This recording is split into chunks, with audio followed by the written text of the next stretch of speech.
Hello and welcome to Comic Solving Problems. I'm Stephen Allen. And I'm Eric McElroy. Good evening. Good evening. Welcome along to this, one of your 2 episodes this week of the comedy show where we look at the problems in the news. We look at the problems that you send to us and we darn well sort them, or at least die trying, or something like that.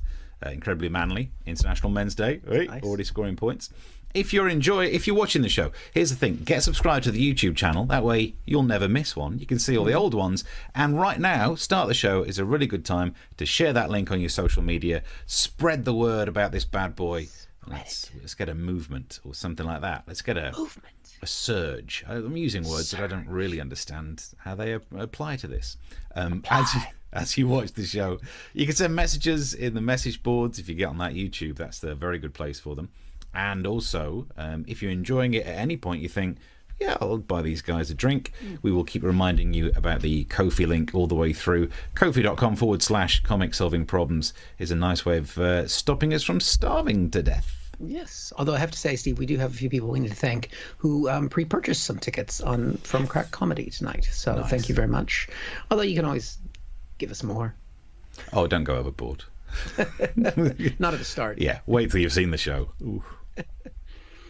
So, look, I think if everyone's ready, if everyone's braced, we'll get around. I know we've already got some messages coming through. Keep them coming through. We'll chat more about those in a bit. But I think it's time, Eric, for you to crack on and solve us a problem. This is a problem, Steve. It doesn't just affect you. It doesn't just affect me. It affects everyone in the world. How do you make Donald Trump happy? Oh, yeah. Tricky. Do you know how to do that? And not in a Stormy Daniels kind of way. We're not going there. That's for a story later on in the show. Because Donald Trump doesn't like the results of the election, Steve. It's been rigged against him, all of these kinds of things. He's got 5 states now. He's trying to flip so that he can get them back to him having the second term that he thinks he deserved. Not that anyone wanted, but him and Putin, I suppose. So he's decided the best way to do it is to hire the legal genius that is Rudy Giuliani to head up the team, partly because all of the other lawyers have quit. And so Giuliani's come out just recently. He's been saying that there's fraudulent votes, that there's dead people voting. Basically, Trump is looking at Rudy Giuliani as the man who is going to save the Trump second term. And you can see here in the hour-and-a-half long press conference how Giuliani was holding up. Pennsylvania, Michigan, Wisconsin, Nevada, and Arizona. He's literally melting in front of our eyes. What was that? We don't know if it was coming out of his brain, out of his hair, if the two things are related. If you know what it's like when you do the spray on hair and you don't let it dry. It looks like, those juices are not running clear, so he's not done yet. I don't know if that's is that a COVID thing? Is that a COVID thing? Everything's a COVID thing now. Just starts seeping out of your pores. Like even COVID doesn't want to be with Rudy Giuliani right now.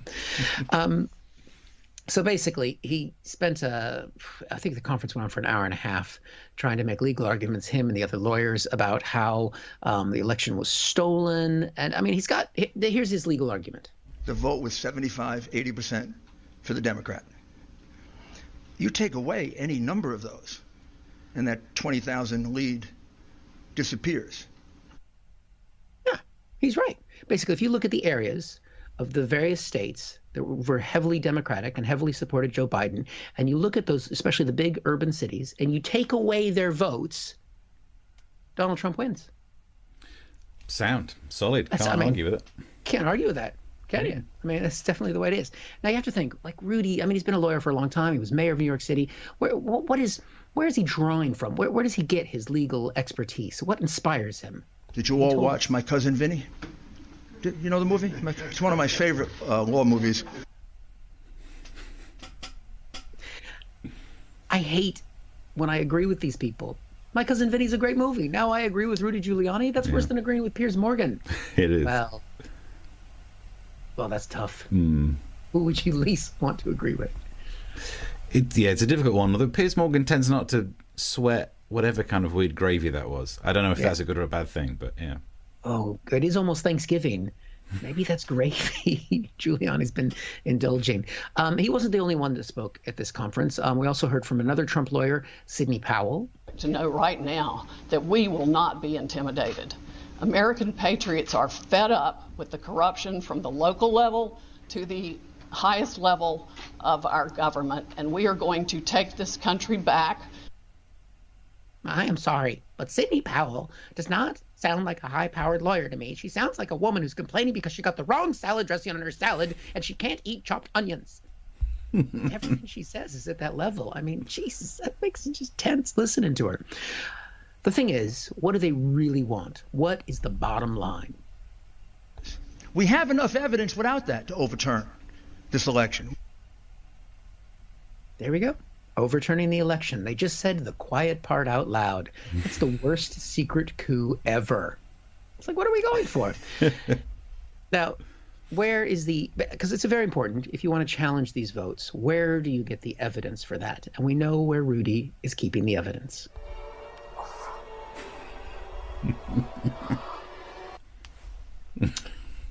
No wonder he's sweating. He's having a good look for it down there, isn't he? Good dig for it there. So there we go. I think, having watched the press conference today and see them lay out the legal case, I think Joe Biden's going to be the next president of the United States. Can I be honest? I love how long this is dragging on now. For a while, I was thinking, like, that's a bit boring, but now it's just the best entertainment. I don't want it to end. Do some more court cases. Do another recount. I want to watch him lose again. It's good. It's never going to end. It's never going to end. I mean, it does scare me because these people, I mean, Joe's going to be 20th of January, 20th of January, 20th of January, 20th of January. That's all. So there we go. That's breaking news. That press conference only happened 3 hours ago. So look at that. Solving the problems as they happen, folks. Excellent. We can't even solve the problem of how to stop Rudy Giuliani touching himself. Brown. Yeah, I mean, that touching himself, not sure that is a problem. It could be the highlight of his career. Right, let's get into some of the messages. If you're wherever you're watching this, you can send us some messages. But there's the YouTube thing on the bottom. That's another good way. James, here we go. Gravesham Finest. Yes, the Gravesham Massive. Broadcasting half this screen, broadcasting live from Gravesend. Wow, there's nothing depressing about that. Oi. And Seattle's Finest right here. Woo! Olympia beer. It's in the water. Nice. Yeah. There we go. Chris says, live from the North Kent Riviera and outer reaches of southwest London. This is, I mean, this studio is exactly betwixt the River Thames and the Thames and Medway Canal. All of the waterworks that you could hope for. Wow. Nothing like being near a canal. And that is vaguely specific about where I live, which I don't like. I don't want to advertise where I live. I like you guys, but I don't trust you. What else? Using the finest internet connection that two gerbils and a wheel can generate. It does feel like that sometimes. Yeah.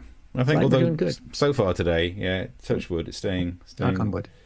They should be twinned. Quality place both. Yeah, do you know what? We should look into that. Try and see if we can get where you're living twinned with where this is broadcast from. Oh, yeah. And it would just feel like it really brings the show together. I quite like it. Definitely. Here's a comment from Britt. How to make Trump happy. Practice your Russian and make sure you're fully hydrated. Oh. Yeah. Ooh. Sure, maybe that's why he struggles when he takes a drink. It's that double-handed thing. Yeah, the way he should not be allowed to be president just because of that. It's just, it's the creepiest thing I've ever seen. And I've seen a lot of creepy things. You go back and watch Tuesday's show, and there was a video of me doing some sort of 4-part harmony thing. It was the creepiest thing ever. Go back and enjoy it. That's all I can say. And for all of our previous shows, if you don't, I mean, I'm sure you want to watch all of them, but if you want to go to a specific clip in the comments, we have done it where we've tagged everything so that you can go immediately to a section. And normally it's just whatever Steve's story is and then my story. So it's 4 or 5 tags per show. But for the Tuesday show, I did do an extra tag, Steve, just for you. Did you? With creepiest 9 to 5 ever. So people can go straight to it. So you don't, I mean, I'd love for you to watch all of Tuesday's show, but if you just want to jump to that bit, it's labeled for you. Yeah, if you just want to terrify yourself. Brilliant. We'll get into more messages. You can keep them coming through. Subscribe and message on the YouTube. And if you're enjoying the show, you'd chuck a bit of money our way. There's the Ko-fi link down the bottom. More on that still to come then. But I've got a problem that I reckon we can try and solve. Oh, this is, how do we fix the problem of the focus of the British government? Because I'm starting to think they're focusing on the wrong things. No. there's a lot of this COVID going on. It feels like that should be the biggest problem that we need to be dealing with right now. Meanwhile, today we heard that the government are going to be agreeing a £16 billion increase in defence spending. Some of it is going to go on Space Command. Yeah, it's time to battle those aliens. Because it feels like this is also the summer of Marcus Rashford pointing out that kids are going starving. Many of us are jobless now thanks to some of the rules that have come in. And there's the threat from Rishi Sunak that we'll have to pay more tax because we had the audacity of paying tax in the first place, but still need to be punished for it. So there are many other things that maybe that should be the focus. And people are upset about all this money going to defence right now. It seems like a strange time for it. So let's get into this. To find out more, I'm joined by a government minister now. Hello. Hello, Steve. People are upset that billions are going on a space project and you're letting kids go starving. No, you're viewing it as if those two goals are somehow mutually exclusive. But they're not. In fact, our plans hope to tackle both. How would that work? We're developing a system whereby if we were to be attacked by some alien spacecraft, we can fire a starving child at it, thereby repelling the attack and reducing the number of starving children in the UK by 1. That's just heartless. No more heartless than normal. You make a good point. Thank you for joining us. So, look, that's the interesting situation of all the money seems to be going on their defence project. And yeah, they are still focusing on what's happening with COVID because we now hear that they're coming up with plans on what we can do at Christmas. Everyone seems to be so excited that there might be some Christmas freedoms. It might mean you get to see your family. Experts say it means people will die. Well, great. I don't understand why people think this is that important. Like, just sit out one Christmas. It's one Christmas where you don't get to do absolutely everything you'd love, but you might save lives. And I know a lot of people say, well, lockdowns don't work. They just kick the can down the road. Have you noticed? Further down the road seems to have about 4 different cures now. There are 3 different vaccines. There's a nasal spray from Birmingham that stops the COVID, and mouthwash is suddenly becoming useful again. So if we could delay it until we get all of these vaccines and a new shipment of Listerine, then delaying it's actually worthwhile. Just saying. It does bother me that people prioritise their own. Oh, I'm not going to get to have exactly the Christmas I want. Oh, it's just disgraceful. So what I thought we'd do to try and make things more festive, but get that message across, I thought we'd do some Christmas poetry.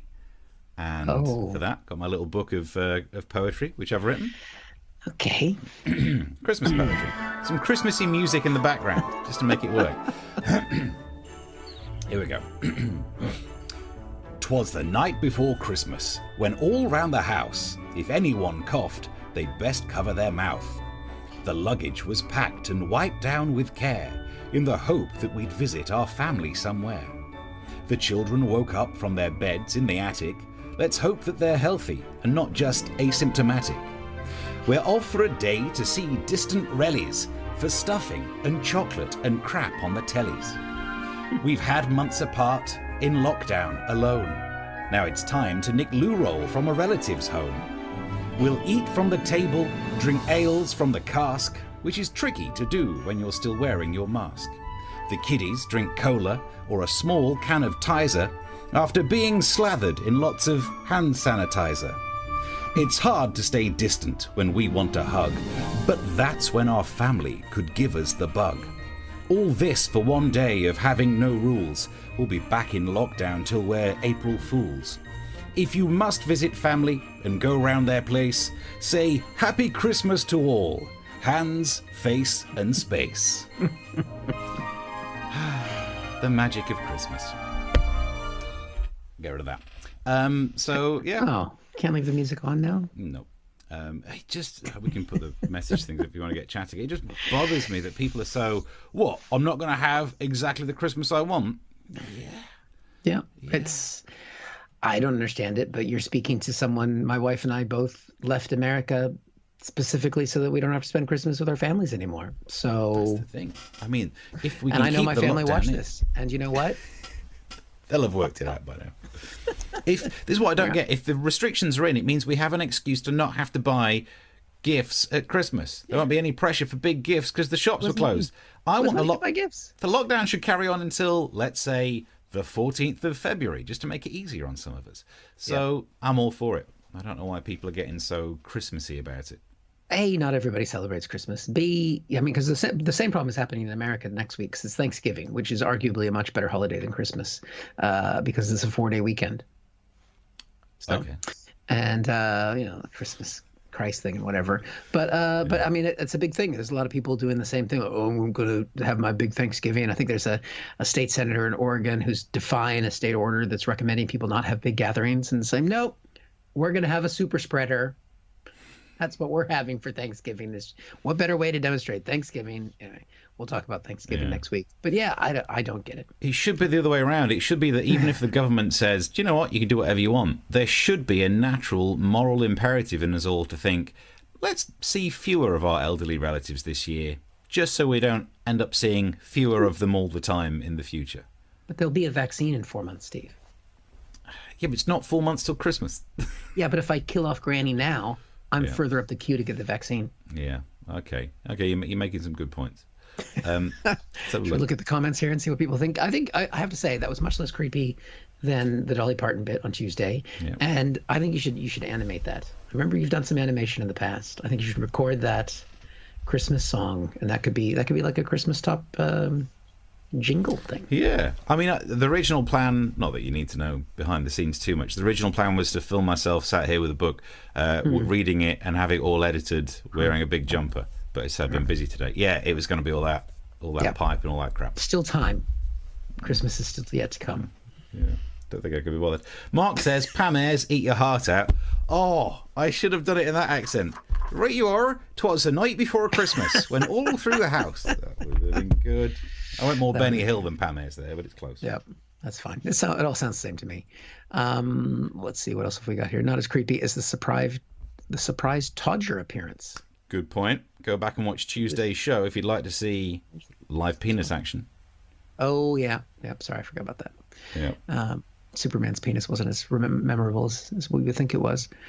What else have we got there? James says, love the canal, reopen it. I don't know, actually, on this issue. I know this is very niche, Gravesend-based commentary. I like the fact that it's no longer a navigable canal, because it's closed off. I read the history of the Thames Medway Canal. It took way longer to build than they planned, and by the time they eventually got it open, someone had gone and invented trains, and it meant there was no need for a canal down there anymore. It was bought by some of the rail companies, which is why now, even if you reopened it, it wouldn't go all the way to anywhere, wouldn't even make it to Rochester. So now I quite like it. It's all natural. I think that we should scrap solving the world problems and just tell stories about canals that aren't used anymore. Yeah. Can we do a whole channel on that? It's gone back to nature. It's been rewilded. It's quite nice. Can you do it in the accent that you did? Talk about the canal in the... Right, you are. I like the canal. It's the best one by far. Brit says, hopefully UK government is secretly sending Trump into outer space so he can get his deep tan direct from the sun, hopefully actually in the sun. He'd love it. It's the best. There's no extradition treaty on the sun. So he'd be safe. He'd be safe there. What else have we got? Let's see. I think we caught up. No, Brit says, go on. Have you got one there to do? Yeah, I think it's Brit as well. As long as we can extend normal Advent calendars to eat little bits of chocolate every day until we get to a safe Christmas. Yeah, I don't know if they do decade-long Advent calendars, Brit, but I think that's what we're looking at. That would be stockpiling, wouldn't it? Having all the food, have a daily portion, a ration of food every day. Yep. Right, before the next problem, Steve, you're going to pop up the Ko-fi thing. If you're enjoying what you're seeing and you'd like to buy us a drink or 4 or 5 or whatever to help us get through non-Christmas, because I still don't buy the kids gifts. Yeah, you got to do that, yeah. It's just still. Although we did have our first successful goal on Ko-fi, because that's one of the things you do on Ko-fi, set goals, and our first goal was to get Steve some new flat cap hats, and I'm pleased to say that we achieved that goal. It was only 13 pounds. Yeah. So I love how you can tell that you're so American and definitely not a Northern English bloke, because you call them flat cap hats. What would you call it? Flat caps. What's a flat cap hat? It's not a cap. It's not a baseball cap. No, it's a flat cap. It's the original. It's the proper one. Yeah. My northern people. We're so proud. Thank you to everyone who contributed towards the Flat Cap Fund. We'll have to think of something that Americans like. It'll be a gun fund. I would like a new Mariners baseball cap, so maybe we'll put that on there. It's more expensive than the flat cap hat. How dare you? How dare you? Right. This is a big problem, Steve. And I think one that probably affects many of our viewers. And it's the problem of an orgasmic cult. Big problem? Yep, exactly. I saw it. It was, of course, a story in the Daily Mail Online, as it would be. Here's the headline that caught my eye. Is orgasm cult run by messianic female leader where women were stroked by men during wellness classes is under investigation by the FBI amid prostitution claims after staff were told to have sex to secure business. Wow. There's a lot to unpack in there. There's also the fact it seems to be called One Taste. I've just noticed that. It's from California, of course. I mean, practicing orgasmic meditation was like their theme. They call it OM, which I thought was just being self-employed. In case you don't know, working from home. Well, everybody works from home now, so everybody, I think, is now an OMer. They talked about it being like yoga, but of course, without the pants. Gwyneth Paltrow is a fan of the old OM. She's talked about it on Goop, which I don't know if I want to combine my orgasmic meditation with Goop, but whatever. Basically, they did include on the Daily Mail article a little video about exactly what the positive side of an OM is. Here she explains. What happens in the practice is a woman takes off her pants and her trousers. She lies down and her partner, who could be a man or a woman, sits next to her and for 15 minutes lightly and deliberately strokes her clitoris. I think the woman's getting the best end of the stick on that one. As it Oh, were. don't use a stick. It's just rude. I don't know. Does that sound like something you'd want to participate in, Steve? I like the idea of, I like the word deliberately in there, as opposed to kind of accidentally falling over. Oh, sorry, I touched you. Yeah, deliberately is the better way to do it. Well, I mean, most men can't deliberately find the clitoris on their best day. So that's the idea. Is it's a 15-minute dedicated. It sounds quite nice. If you're a couple that's trying to spark things up a little bit. You spend that time together. You concentrate. I suppose. Let's see. We've got a clip of actually what it looks like. The result. Oh God. That's, of course, not what it looks like. That was Meg Ryan famously demonstrating what a fake orgasm looks like. They did include in the video, in the actual news story, a clip of what a true OM experience is. It's pretty amazing. Wow. I've never made a woman come that hard. I'll have what she's having. A slight itch on a big toe. I mean... We should have done that in slow motion. Let's play it back in slow motion. Apparently, the reason why it's called a cult is because they were charging people to learn OM between short sessions for $500 and then full weekends for $60,000. And there was pressure to push sales and that kind of thing. $60,000 to spend a weekend wanking. They're charging people for what is the most free thing on earth. Mm-hmm. Apparently, my favorite line in the story was that more than 300,000 people are considered to be practicing orgasmic meditation globally. Probably right now. Probably that's every second. But we do also know someone else who is part of the orgasmic cult, and we have that clip here.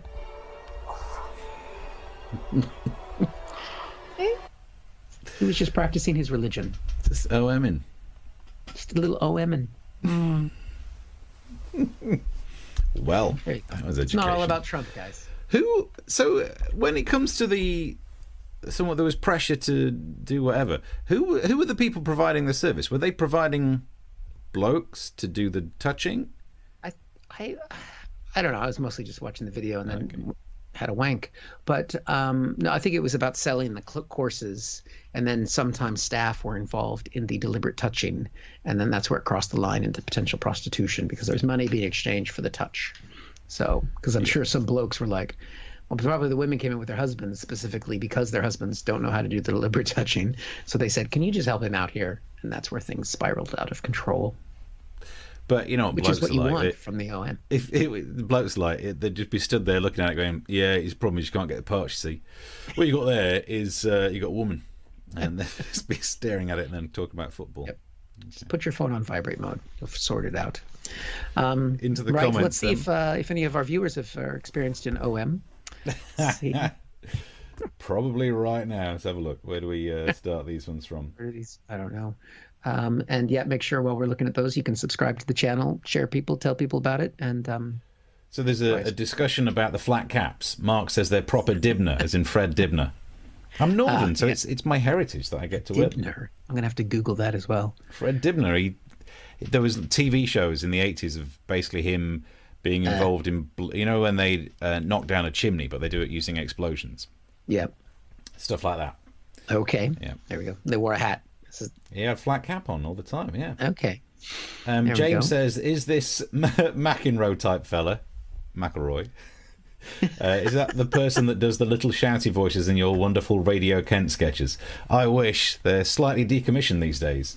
So that character who would be on the, doing the voices in the background, never to be heard of again. Such a shame. No wonder that today Twitter had hashtag defund the BBC trending for most of it. Because my sketches have gone, haven't they? That's what it is. It's not because of some song they can't say swear words anymore. Why can't we swear, people? Let's see. All the men are going to be wondering where their wedding ring is gone. Yeah. Well, because they sold it to pay for the classes. Yeah. $500. They must have seen them coming. No, beautiful. Nice, thank you. That was Navman. Well done. Anything else in there, Steve? Mark says the video has to be fake, as if men know where the clitoris is. Surely they'd X mark the spot, for that much money. Get Google Maps involved. This practice could change the world. Yes, it could. All the women could be walking around weak at the knee, slightly dazed and sweaty. Yeah, nothing wrong. Although I tell you what, you don't want to be doing that. You'd never get in anywhere if they check your temperature. During this Maybe that's COVID why Rudy was sweating. Maybe. Right. So there's the Ko-fi link. You've subscribed to the YouTube channel. Do what you got to do. Steve, we got one more problem for today. Yes, just time to fit in one more problem. It's how do you solve the problem of men? Because I mentioned this because it is International Men's Day, which I realise sounds more like what would be written on a ticket for Wimbledon, but it's not. It's an actual thing. And in the past, it's been the kind of day where social media would spend all of its time going, why do men need a day? But 2020, we're starting to realise it's just good for everyone to have a day because life is filled with many problems. So there's been more of a serious taking of International Men's Day. As we can see in the Telegraph, they say it's the unsung event which champions men's rights around the world. We can see also the serious coverage in The Sun, which went with the headline, "The Randy roller coaster is the International Men's Day sex position that'll give your man the ride of his life." Is that how you have to read The Sun? The more I read that headline, the more... Oh, God. Did that not... It just really... What? The Randy roller coaster? What, you queue for hours and then throw up afterwards? Why? Oh. It's just everything about that bothers me. But anyway... International Men's Day, there's a lot of issues. There's a lot of issues in the news that men need to deal with, and this didn't help. Apparently now, testicle pain is a sign of COVID. Oh, come on! Of all the days to release this as a news story. Apparently, a Turkish man had issues with a swollen testicle. So apparently, if you've got big swollen testicles, you better get yourself checked out. Damn, I'm never going to leave that test center. Ooh. I think that's what you have to do. Can you drive into the test center and say that? Do you have a fever? Driving? I can't even walk in. Right here. Boom. Right here. Walking center. You best call it a waddling center with ease. Boom. I don't know what we're doing. But so so that's all the news that's going on, and this is the thing about International Men's Day. I actually think it is good, because what normally happens is someone takes the piss and goes, "What do men need it for?" And then someone will bring up the suicide rate. It's the go-to reference about why men should be maybe taken care of a little bit more. We do tend to kill ourselves an awful lot, but what happens is, this is my appreciation of the way the news story goes. Someone says International Men's Day, someone says male suicide rate, and the next sentence out of their mouth will be, because men don't talk about their feelings enough. Now, could you just, maybe out of politeness, have a buffer sentence between talking about men's suicide rate and blaming them for it? Just a little breather, just a pause. Maybe just check your watch before you go, men's fault. Give us some space. But I think it is right. We are meant to talk more about our feelings, and seeing as it is International Men's Day, we're meant to talk about our feelings. I thought I would do on the show talking about my feelings. Don't worry, there is a joke at the end of this, but it is serious because, don't worry, we're not going off brand. There'll be a silly joke at the end. But I think, we know we've got people who watch this who message in the message boards who actually are willing to talk about their feelings, and it's so good. So my feeling of 2020, a lot of people would have had it. Grief has hit a lot of us. My mum died right before this whole COVID thing. A few days before lockdown is when we had the funeral. And it was really horrible because she had Alzheimer's, Dad's got dementia. I was sat next to my dad with dementia at Mum's deathbed. He didn't know what was going on. For many years, I may well be dealing with the implications of what it means to have been sat there witnessing all that.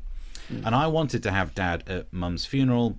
A lot of other people said he wouldn't understand what was happening because of the dementia, but it just seemed right. They'd been married for like 60 years. We can organise it so the guy can be there at his wife's funeral, whether he realises what's happening or not. And so we got there. It was the same crematorium that we went to for one of my sister's funerals 2 and a bit years previous to that. So it was already emotionally horrible. The pallbearers get the coffin out and they're walking in. And then there's my remaining sister and one of her kids walking behind the coffin. Then I walk in next to my other half, and then behind me is Dad with one of the carers from the care home who brought him along.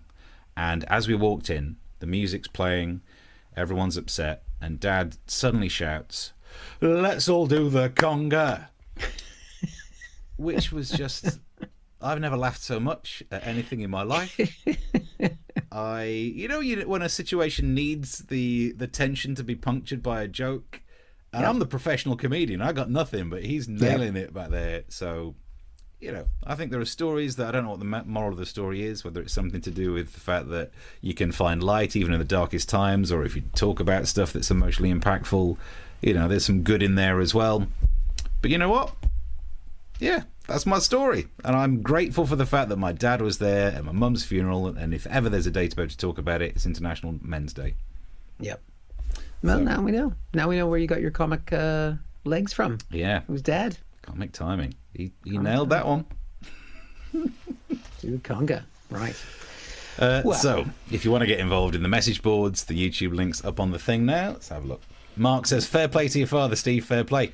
Exactly. I mean, but the problem is now, if ever I go to a funeral, I'm not going to say it out loud, but I'm going to want to say it out loud. You can say it at my funeral.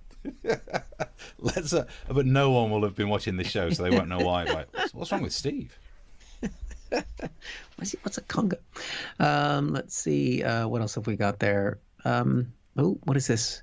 One thing about Randy Roller Coaster: your penis can't enjoy the ride if it isn't big enough. It's got to be this big to ride. Oh, dear. Just wait. It'll get there. James says, "I have to pause due to baby duties. Good show so far." What? You missed the International Men's Day stuff? Oh, that's a shame. That was that's the good stuff. Nobody but me quotes us and says, "Us men, we do tend to kill ourselves an awful lot." Love it. Beautifully to listen to Steve and Eric. Thank you. Yeah, I think we're just saying it as it is. It is. This is the day to talk about it. And 2 comedians know how to die. We sure do. Not doing it as much as we used to. Conga line for all wearing flat caps. That's true. What we needed. Yeah, a little flat cap action going on. It's good. All right, there we go. Is there anything else? I'm trying to see. We've got more messages on other channels. Check the channels. Check the channels. Do keep sending us messages. We've done it again. I've not checked Twitter all the way through this. We have it on the screen. Yeah. Hopefully you've got it handy. I don't know if I have anything. I'll put the Ko-fi up while we're doing that. While we're doing that. Yeah. Well, Steve's looking for any further comments. Drop us a drink if you can. And we're back on Tuesday. It's going to be good. And then this is the last weekend of lockdown, apparently, and then we'll be back gigging, right? Yeah. No, is it next weekend? Wait, I've lost track of time now. We've got 2 weekends left. Next weekend, yeah. And then back gigging. And there might be, I'm going to say ahead of time, there might be slightly fewer pre-recorded bits because I'm going to be busy for the next 2 weeks. And I know I can't, I won't be allowed to give any details away of what I'm doing, but my jury duties come up. I have prepared. You just told us what you're doing. No, but I won't be, like tomorrow, next week on the show, you can't say, how's the court case going? I'm not allowed to, I've learned I'm not allowed to say that. I think the good thing about our viewership levels is that it would be a safe space. It would be, wouldn't it? And I've done my research, so I've watched Rumpole of the Bailey, Perry Mason, a lot of Ally McBeal. Yep. And I've now realised what I'll do next week is at some point during the trial, I'll just stand up and shout, "Objection!" And the judge will say, "You can't object, you're a member of the jury." And I'll say, "Withdrawn." And I'll just keep doing that for a while. Overruled. You can't overrule, you're a member of the jury. Withdrawn. What you really should do is watch My Cousin Vinny. Apparently that's where all the good info comes from. That's where all the good info's at. So there we go. All right. So next week Steve's in jury duty. So we'll see what kind of case you get that could affect the mood of the show. Could you imagine if on Tuesday I'd be like, I can't really talk about it, and then as you're doing your comedy bits, there's just me staring like, sorry. Yeah, and I've seen some things. Yep. See if it comes out. There we go. Right. So join us next Tuesday at 9:00. The full episodes go up with footnotes of timings by tomorrow morning. So please tell people about it. And you can share the show on there and watch the clips of us. Follow us on the show social medias. If you want to check out my new podcast called American Exchange, where I chat to American political figures, just recorded a new interview with Anita Kumar, who's a White House journalist for Politico. And she's the very model of a very balanced journalist. I tried to get her to dish on Trump, and she's like, "Oh, he's a little bit controversial." I'm like, come on. So, but it's a really interesting conversation. So please check that out as well. Nice. I would plug stuff, but nothing to plug. If you were on the radio this week, are you on the radio tomorrow? No, I've only been doing Monday to Thursdays, and so I've been on Time FM. There are no podcasts. We didn't make any podcasts. I was only doing it for 3 weeks. But on the last 3 weeks of radio, if you go and check out my social media, there is a phone call that Steve from Upney called in and had. It's so I love it. He for years when I used to do an actual radio show there, he used to call in every day, and I don't know why, because he didn't get my jokes.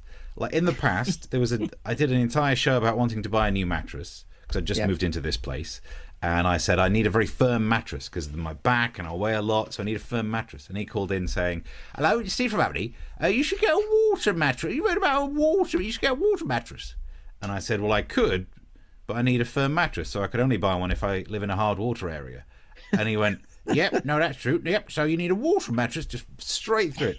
He called in once and he talked about, there's a news story that Tom Jones had never completed high school. But he went on to do really well, and I did the classic, "Well, it's not unusual." And he went, "No, I suppose a lot of people do actually."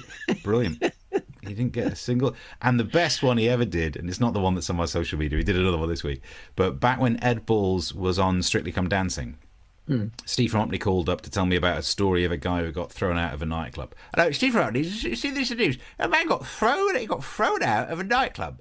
And I said, "Is it Ed Balls?" And he went, "No, it's perfectly true." So all those old calls are on my SoundCloud, but on Twitter you can see the more recent one. So that's all I've got to plug. There we go. I guess that's it. So thank you very much for watching. Please join us again next week. And I've been Eric McElroy. I've been Stephen Allen. Till next week. See you then. Bye.